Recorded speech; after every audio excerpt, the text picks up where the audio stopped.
So to put in the knob side of the busk, I begin by making a seam between my lining and my fashion fabric. I sped this up a little bit so that we don't have to stand here watch me sewing.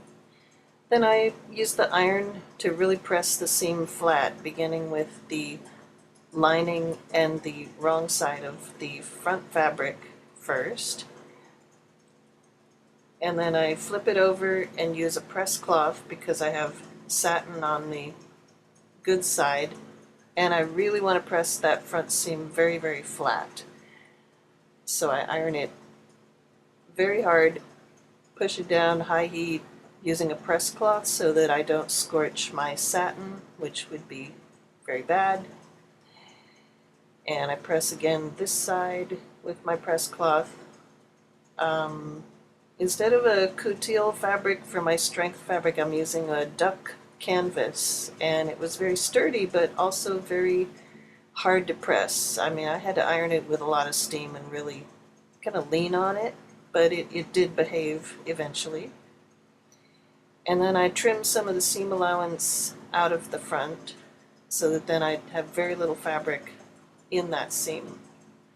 The busk knobs, they're going to go inside between the lining and the fashion fabric. And you can mark it where the hooks are going to go. You can kind of feel the little knobs through the fabric.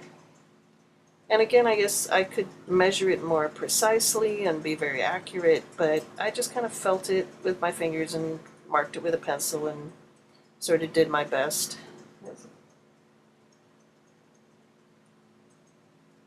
And then what I'm going to be doing is poking little holes in there. And for that, again, you can feel the knob right there. Make sure I've marked it well. I'll be using my tailor's awl to poke a slight hole in the fabric. And again, I won't be like cutting the fabric, I'll just sort of be prying apart like a little hole where the knobs are going to come out. And it doesn't have to be very, very big. It's almost like making a buttonhole of sorts. It just needs to have enough space for that knob to come through. And again, I'm just poking a hole on the fashion fabric, not on my lining.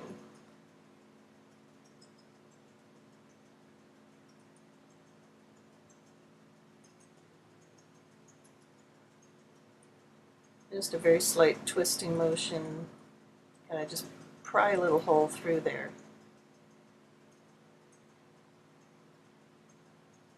And not too big. And I'm getting very, right up next to the edge. I don't want it too far in away from the edge of the seam.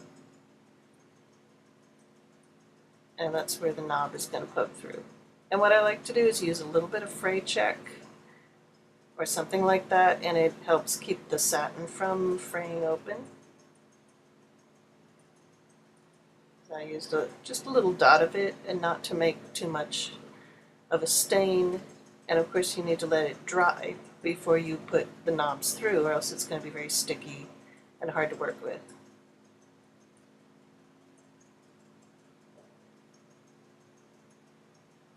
And I put a little dot of fray check on each one of the holes that I made.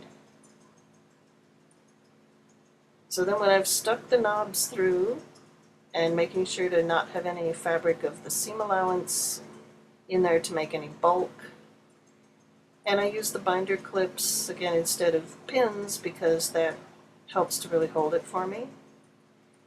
And you probably don't have to do this, but I like to do a little hand basting and to secure the busk where it goes. And my hand basting looks terrible, I know, but I could either pluck it out later, or eventually what I did is I covered it up with an extra layer with a little ribbon and made a nice edge. So there's my really terrible hand basting, holding the busk strip in place. And I can take off the binder clips because they would get in the way when I'm sewing it on the machine. Oh dear. Okay, that happened. It got snagged on the thread a little bit. And again, I use the zipper foot And I get right up close to the edge of the busk strip.